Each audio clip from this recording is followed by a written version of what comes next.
PNR Networks is a member of Patreon. Show your love for our shows by joining our ongoing fundraising campaign and get some fantastic perks in return. Check it out and become a Patreon sponsor. You can sign up at patreon.com, patreon.com/PNR Networks. And thanks for your support.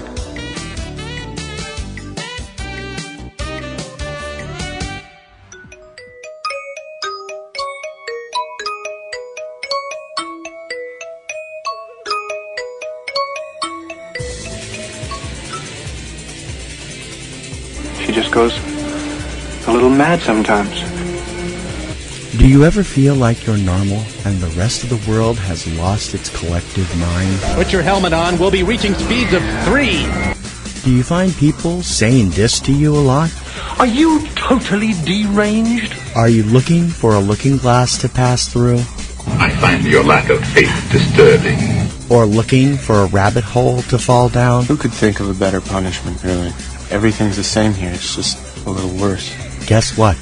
Life's a bitch. Now so am I. You found it. Welcome to Platinum Rose's Garden. Hello, my darlings. This is Platinum Rose Lady welcoming you to another week here in Platinum Rose's Garden on Saturday, February 18th, 2017. Well, it's winter in Massachusetts. Oh boy. Which means so much to so many people. What it means for me is that, Monday morning, we got to go into work late because there was like snow and ice and it was just disgusting and horrible. And so we had to go into work, we got to go into work a little late, which, you know, made a difference, got a little extra sleep, and was actually, you know, didn't go to work feeling like, you know, kind of like a zombie or something. But I had a real surprise waiting for me when I got to work. I get to work, I get to my desk, and there at my desk is this little red vase. Actually, not very little. It's a nice size vase, little red glass vase. And in the vase is a beautiful arrangement of flowers. These really pretty pink roses and carnations. I think they're carnations. I'm not sure. And lots of little purple flowers. And it's just too beautiful. And this card with a lovely message in it.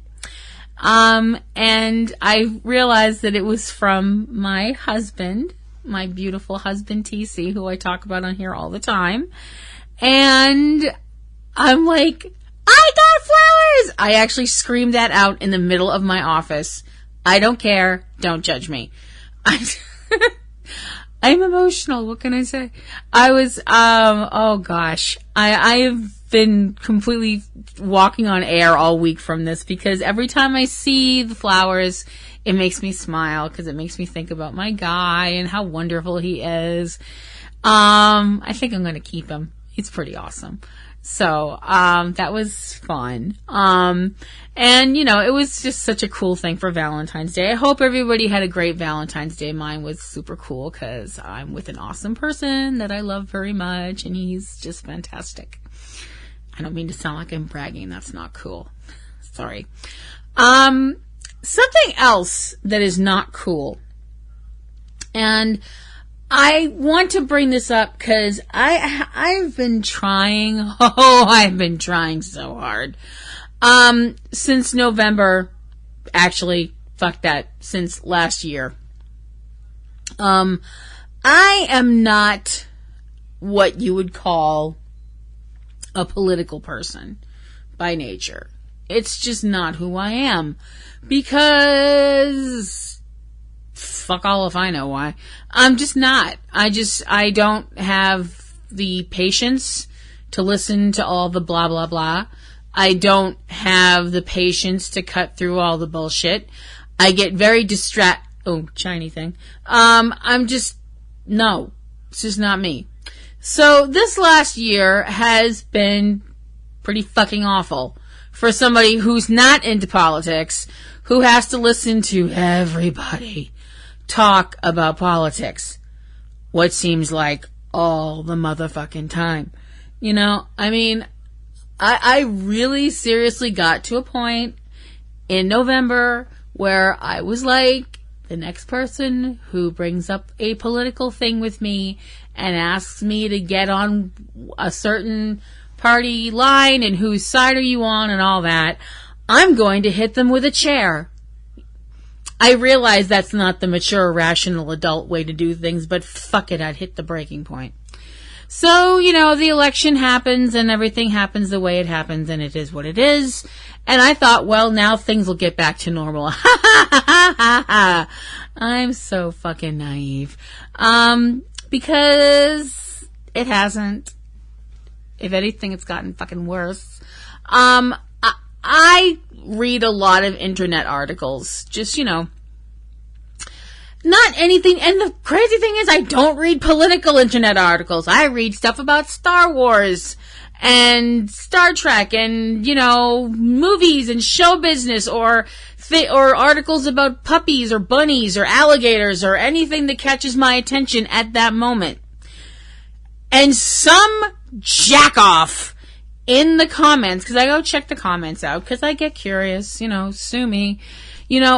You cannot go to any article about anything anymore, and there's not some fucking jack-off from either side of things, left or right, that has to put in some political comment or get in a political dig at the other party that they don't happen to toe their other party line. They have to insult Hillary. They have to insult Trump. They have to insult Trump supporters. They have to insult Hillary supporters. They have to insult white people. They have to insult black people. They have to insult straight people. They have to insult gay people. They have to just be nasty to somebody else. I don't know how to say this and not sound militant about it. Knock it the fuck off. There. Grow the fuck up.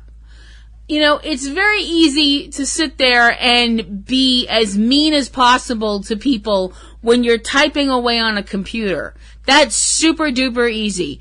My whole thing is, if you would not say something to somebody else's face, don't say it online. Now, I can say that because I would say something to somebody else's face that I would say to someone online. Probably because I have no filter. Case in point, Supernatural Convention 2011. Boston. Me. Cocksock response from Jared. Hey, he opened the door. I just walked in.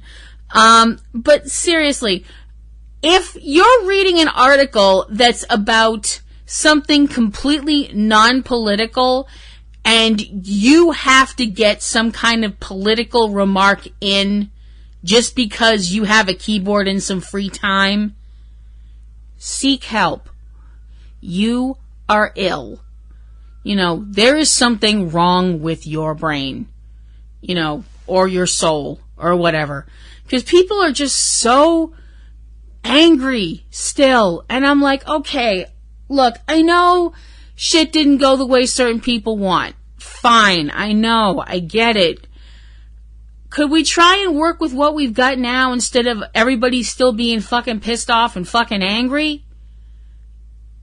I realize this might be a radical concept for some people, but why don't we try not screaming at each other and acting like a bunch of nutcases?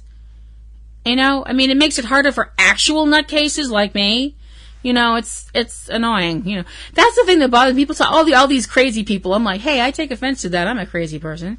It's like, although I prefer to view myself as whimsically eccentric, but, what are you going to do? Okay, what we're going to do is we're going to get to the reason you're here, and that is this week's Supernatural episode recap.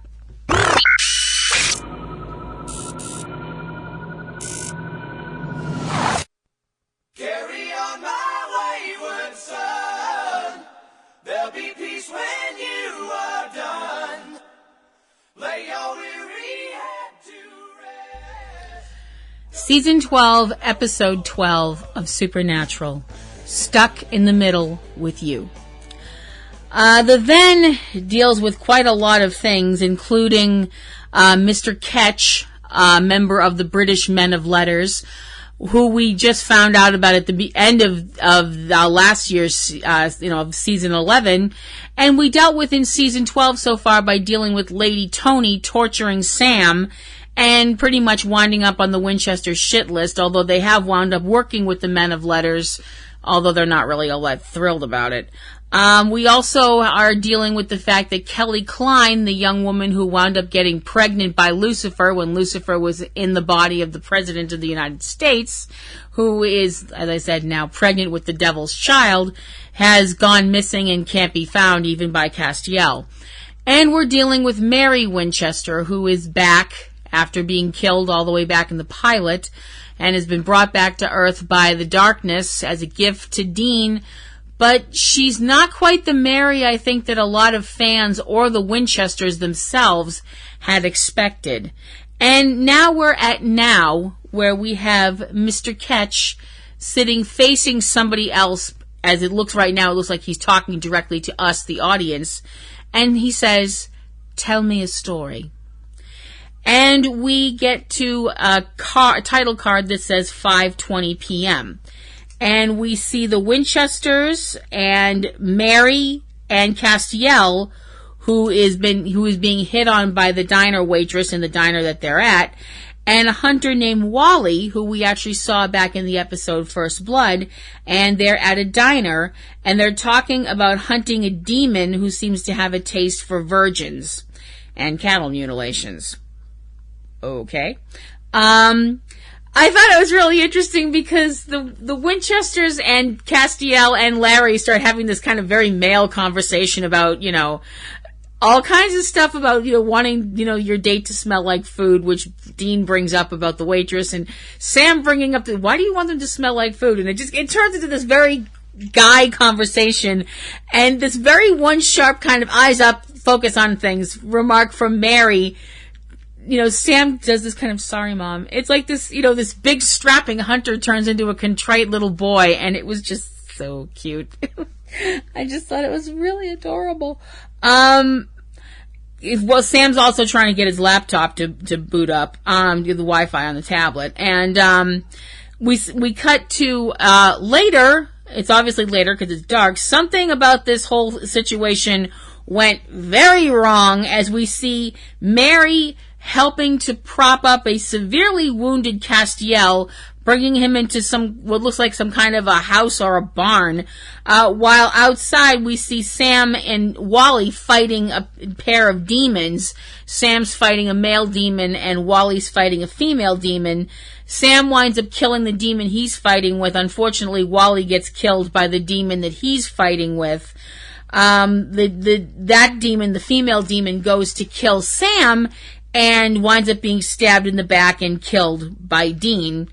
And then we get earlier on the screen. We see Mary introducing her sons and Castiel to Wally, and we see them walking down. There's all these little title cards keep popping up throughout the episode.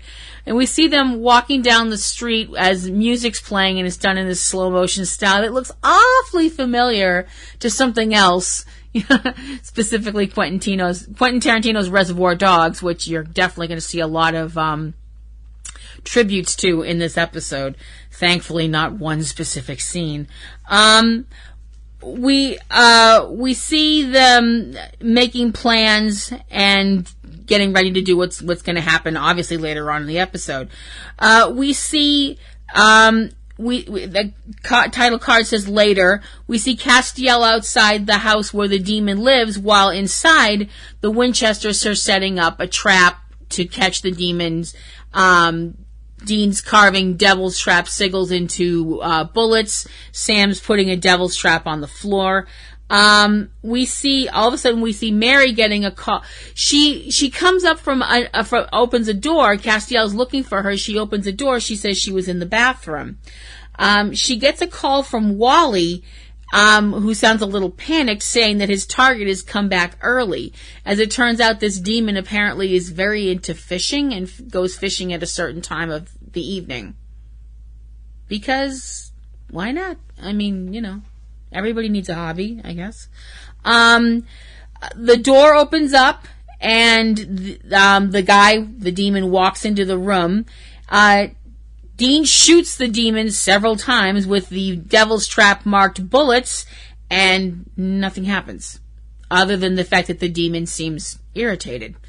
Sam then stabs the demon with Ruby's knife, which is supposed to kill demons, and nothing happens.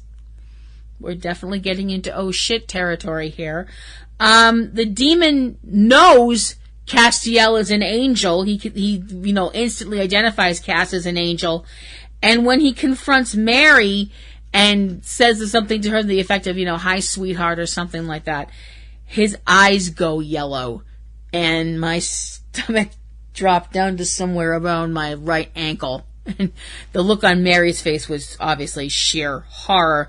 We see Castiel getting Mary out of the house as the other demons we saw earlier show up. But Castiel winds up getting caught by this demon with the yellow eyes, and we see Castiel thrown through a window.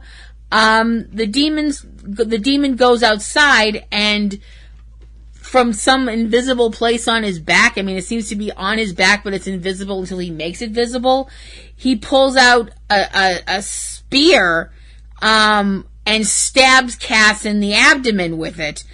And one time, and as Cass is kind of crawling back, and something's obviously very fucking wrong, because yes, this would hurt Cass, obviously, but this is obviously some kind of really big magic, and Cass can't heal himself, and he is in a lot of pain.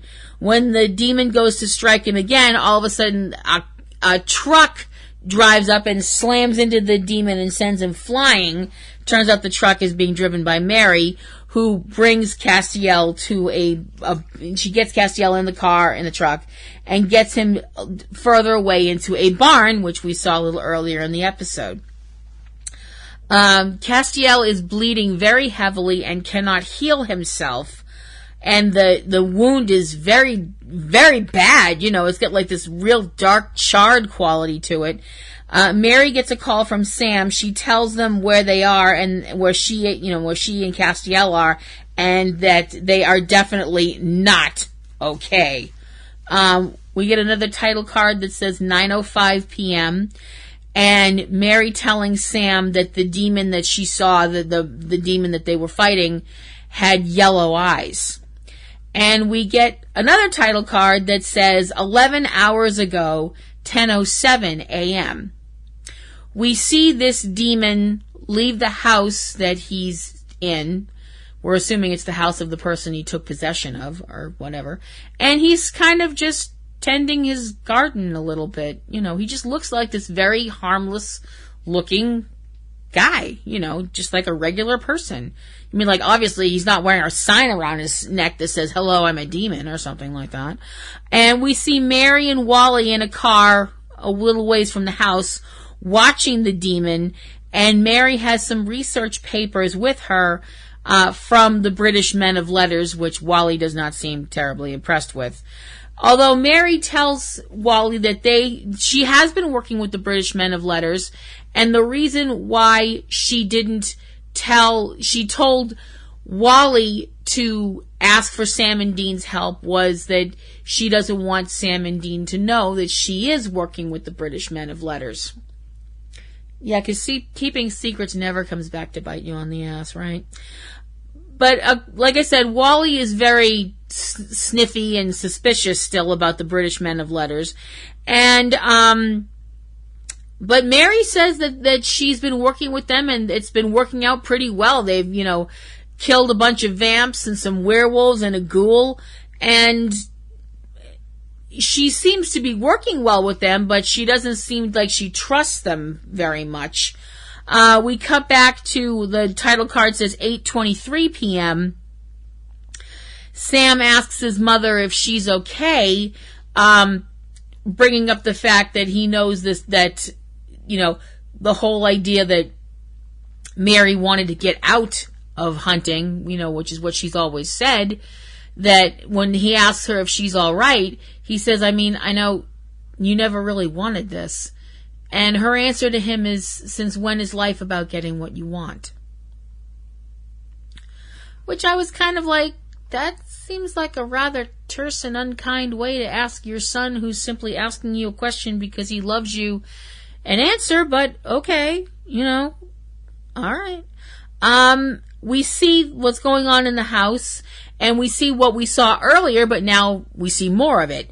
We see Mary going into when we saw her going through the door before, now we're seeing what actually happened. We see her going, opening the door, going in, going down into a basement.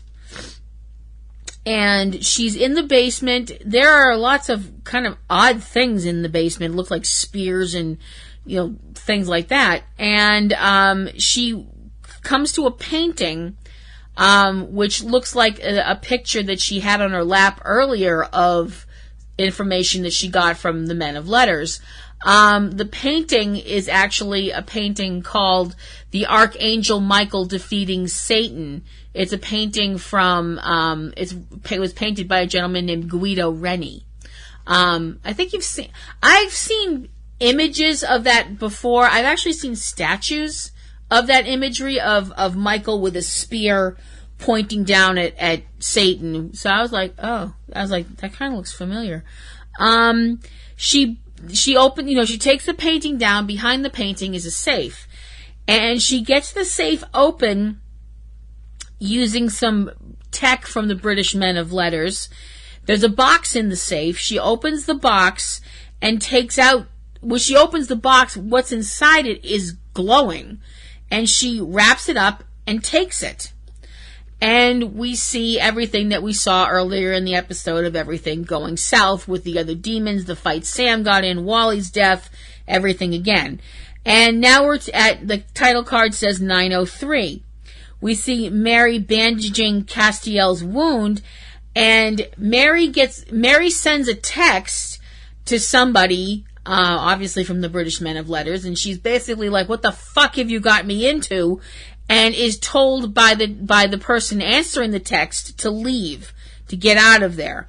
Sam and Dean show up, and Castiel's wound almost has, I don't really know how to describe this other than to say necrotic.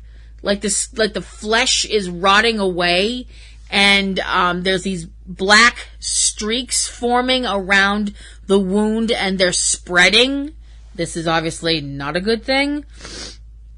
Castiel tells the Winchesters that he's dying, and Dean tries to tell him, he isn't dying, hopefully. And all of a sudden a voice booms out, "You idiots!" And the Winchesters turn and look, and Cass looks up, and there's Crowley, who we haven't seen this whole episode, who barks out, "You're all going to die!" And we get a commercial. We come back, and we see Mary meeting Crowley. It's not exactly the most charming meeting in the world. It certainly doesn't qualify as a meet cute moment. It turns out that the demons that were out there, the male and female demons that fought with Sam and Wally, were Crowley's demons. This demon in the house, the demon with the yellow eyes, is not your average run-of-the-mill demon. Assuming you can actually call a demon run-of-the-mill, which I don't think you really ought. This demon is named Ramiel, and he is a prince of hell. One of the first generation of demons that were created after Lilith. These were demons that were turned into demons by Lucifer himself. They were supposed to be the generals that would lead hell's armies in the war against heaven. Demons like Azazel, the yellow-eyed demon that has caused so much pain and suffering for the Winchester family. And we get a title card that says 6 years ago. And we see Crowley visiting Ramiel with the female demon that he showed up with, that showed up earlier in the episode. Crowley's with this demon. And Crowley presents Ramiel with gifts. One of the gifts, because Ramiel collects weapons, the more ancient weapons, the better. It turns out that it's this spear that we saw. That, but it isn't just any spear. It is the lance of the Archangel Michael. And Ramiel is impressed with this gift, which he brings up that it's, magically charged and created for Michael to kill Lucifer with. And there's powerful magic on it, including runes that are carved or burned into it. I don't really know how to word it other than that. And the other gift that he presents Ramiel is whatever is in that box that we know Mary took something out of earlier in the episode. Crowley then makes an offer to Ramiel that I have to admit kind of dropped my jaw. He offers Ramiel the chance to rule hell. His attitude is, now that Azazel's dead, Lilith is dead, Lucifer is back in the cage. You have to remember this is 6 years ago. There's no one else that, that Ramiel would be the next in line to lead hell. And Ramiel says he's gonna pass on that. He brings up that Azazel was a fanatic and believed in Lucifer's plan, but that the other princes of hell, they stopped caring about Lucifer or his plan a long time ago. He brings up other princes of hell, including a prince called Asmodeus, and also another prince, a female prince, somehow calling them a princess doesn't sound right at all, called Dagon, who is referred to as a female. And all Ramiel and Asmodeus and Dagon want, or Dagon, I'm not sure how it's pronounced, I'm sorry. All they want is to be left in peace. They don't care about hell. They don't want to be involved with it. They don't want to bother. They just want to be left alone. And he tells Crowley, if you want to take over hell and be king, fine, you're king. But he also tells Crowley that he wants them, the demons and all them, to leave the princes of hell alone. That's why Crowley tells, as Crowley told the Winchesters, that rumors were spread that all the princes of hell were killed, so they would be left alone. Crowley's demons were there to keep people away from Ramiel. It turns out that the weapon used to stab Castiel was Michael's lance. The Winchesters' attitude is they're going to hunt Ramiel down and get him to give them a cure, because they're of the opinion there's always a cure, but Crowley is of the opinion that, it took you years to get Lucifer back in the cage. It took, the power of God to contain the darkness. He basically tells them that there's nothing they're going to be able to do to stop this, to stop Cass from dying. Dean basically tells him, if you're not going to help, get lost, and Crowley just disappears. We cut to the title card says 9:07 p.m., and we see Ramiel approaching the barn where Cass and the Winchesters are, as the Winchesters get ready for a fight. We see Sam putting down what we're pretty sure is holy oil. Dean's got he's got the brass knuckles that are carved in with Enochian symbols. Cass is very weak, but he's still got his angel blade, and Mary's ready for a fight as well. Crowley appears and tries to stop Ramiel from going into the barn. When Ramiel makes a remark about that these beings are Crowley's friends, Crowley says they're not, they're just allies. And Crowley actually admits that the Winchesters don't really sound like a lot of backup or allies. The Winchesters and a demon, the Winchesters and an angel like Cass that's kind of really in bad straits right now.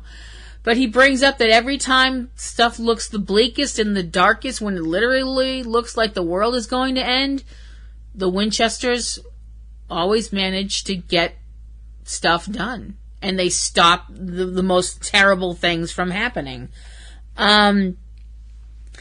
it's not really working very well. You know, Ramael doesn't seem to be swayed by any of this, and his whole thing is that Crowley and he had a deal. You know, Crowley gets the throne of hell as long as nobody bothered Ramael and the other princes of hell. Crowley acknowledges that, and also, but then starts talking about the idea of a new deal.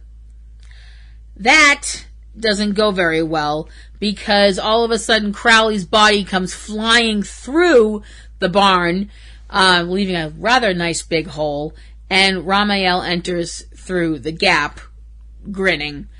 We come back from a commercial, and we see what we saw earlier in the episode with Dean telling Crowley to leave and Crowley just disappearing.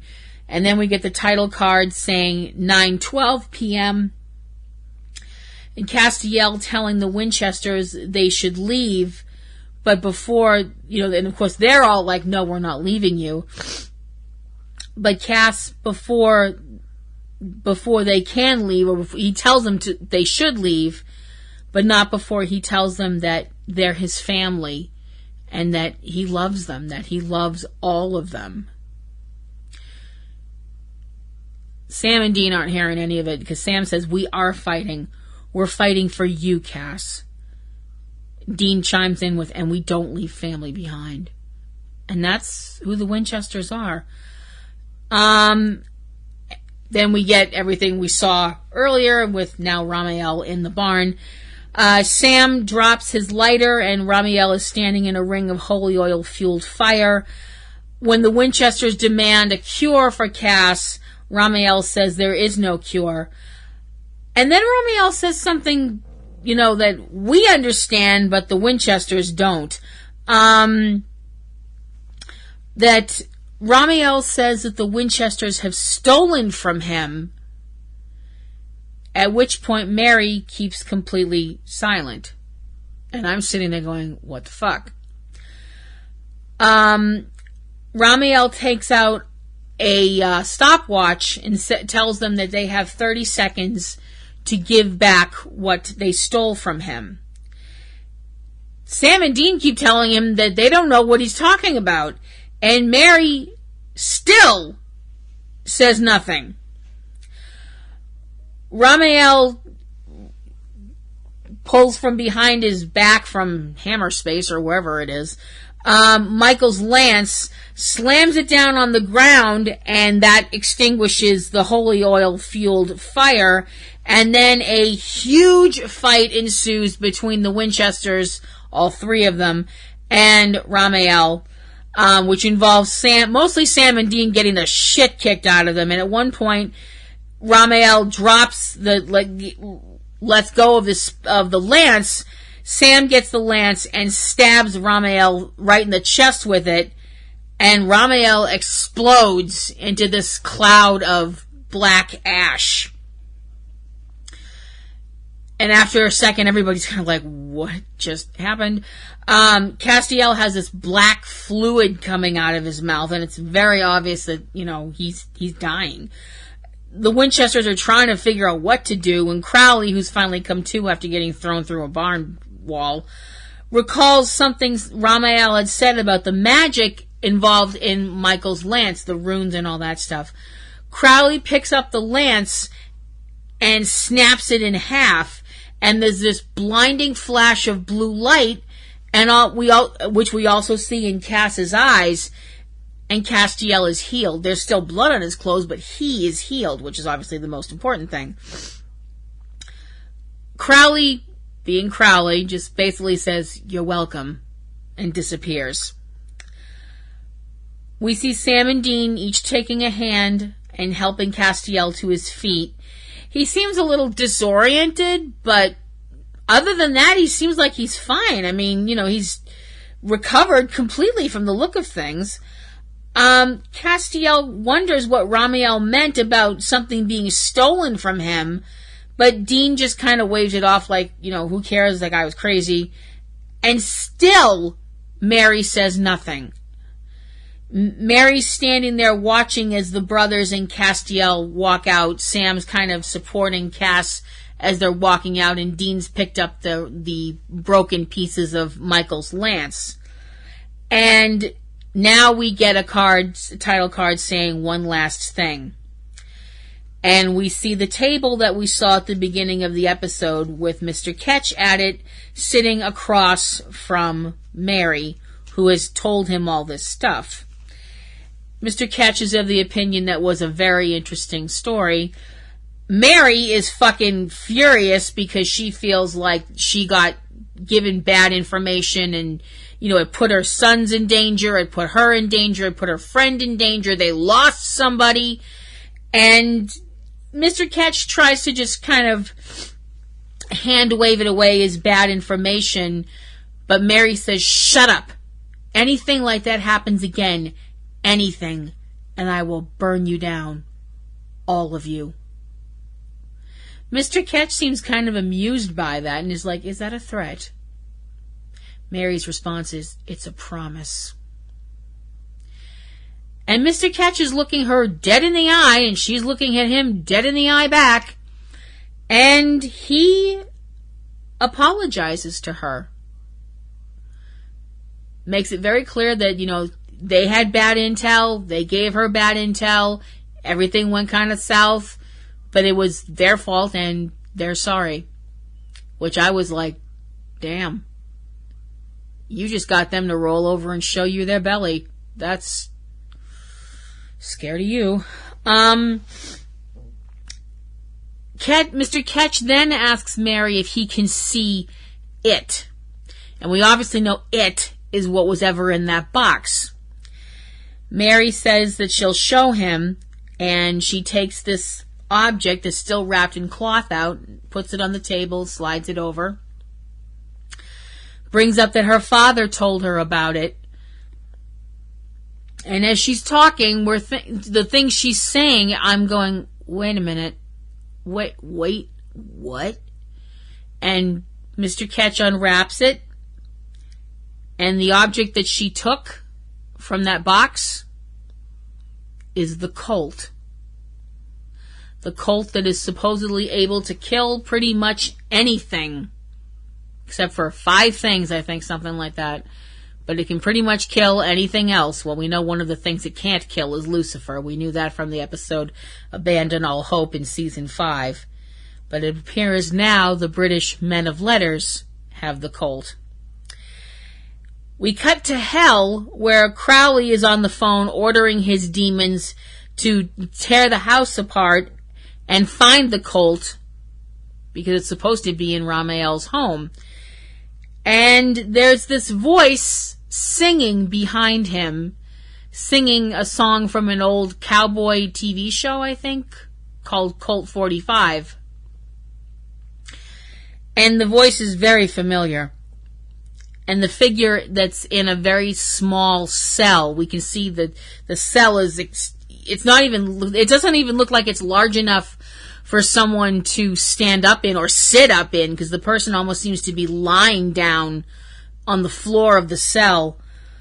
And they start talking to Crowley and saying that they know that Sam and Dean have Crowley upset. And the voice starts saying, you know, stuff like asking Crowley if he thinks that the Winchesters care about him. And the voice continues to spread dissent and doubt, trying to plant the seeds of doubt in Crowley's mind and mocking him as much as possible, and bringing up that it's really only a matter of time before Sam and Dean decide that they're going to take Crowley out of the game too. When Crowley tells the voice, "Shut your mouth, Doug," the voice replies, "That's not my name." As we see the figure inside the cell, which we know from the voice. And the eyes go red. And we know it's Lucifer. And the episode ends. Wow. For one, okay, awesome to see Mark Pellegrino back, even if it's only for like 2.5 seconds, as Lucifer, because he's just great as Lucifer. Stuck in the Middle with You was, I also should bring up an episode directed by our own wonderful trickster / Archangel Gabriel, Richard Spate Jr. Awesome, terrific job, absolutely fantastic. I also totally have to bring up Davy Perez, who wrote this episode and also wrote another great episode from season 12, American Nightmare. I have got to give Stuck in the Middle with You 4.5 bouquets out of 5. Oh my gosh, what a great episode. It was really, really fantastic. So full of twists and turns and shocking moments and just parts of the episode where I'm like, holy shit, holy shit, holy shit, holy motherfucking shit. Also, I do want to bring up, if you are not a fan of non-linear stuff, I'm so sorry, because wow, this episode jumps all over the damn place. It was like Christopher Nolan directed an episode of Supernatural. It's like, wow, everywhere. And obviously the references throughout the episode to Reservoir Dogs was fantastic. I was also very, very, very happy, however, to bring up that the scene that they do in Reservoir Dogs where the song Stuck in the Middle with You is used was not repeated in this episode of Supernatural, and I'm very, very happy about that, because the world does not need more severed ear scenes. So, awesome episode, great job from everybody involved, absolutely friggin' loved it. I have to be honest, though, I didn't know what they were going to do when it came to Mary coming back.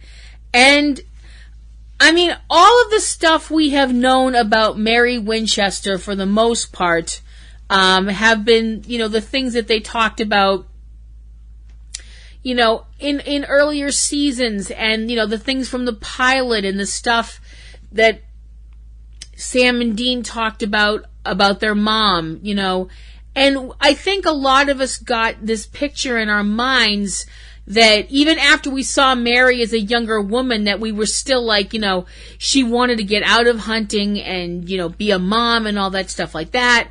And she almost got away from that life completely until it came back, when Sam was 6 months old. And I don't know, I kind of got this image in my head that Mary was like this kind of a saint figure, I mean, I don't know. It's just really weird that the person that Mary Winchester is here now at this time in season 12 is not the person that I thought that she was. And I don't really know if I like who she is, if that makes any sense. I don't know. I'm not sure myself. Next week's episode, Family Feud, we are looking at Crowley's family, specifically a character that we haven't seen for quite a while, Crowley's son Gavin, who died in the past and was brought to the present day by Rowena, and we know that he is out there somewhere in the world, and apparently is somehow now involved with his father and grandfather, but we're not entirely sure how. But I'm sure of one thing: it's probably going to be really interesting and probably more than a little bit of trouble for Sam and Dean and our favorite angel Cass. We'll have to check it out together.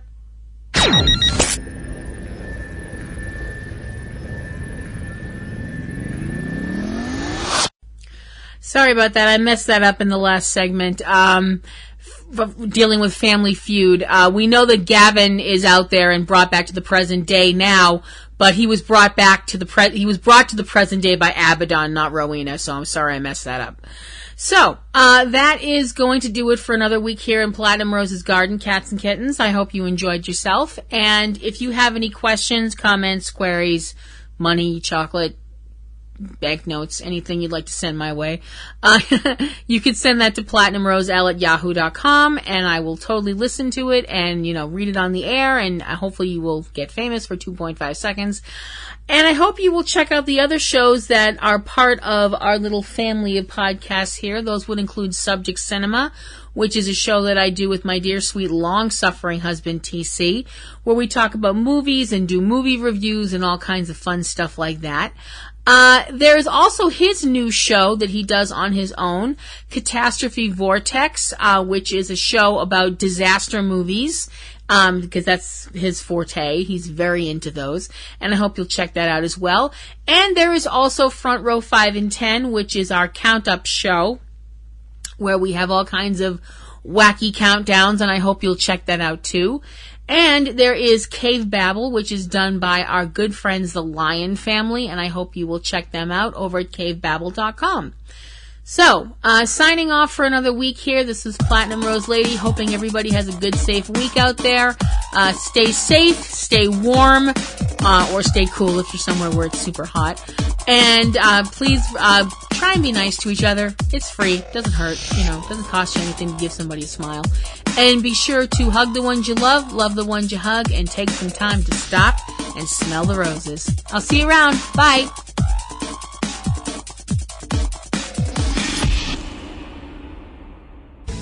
Podcasting's choice. From coast to coast, continent to continent, right here 24/7.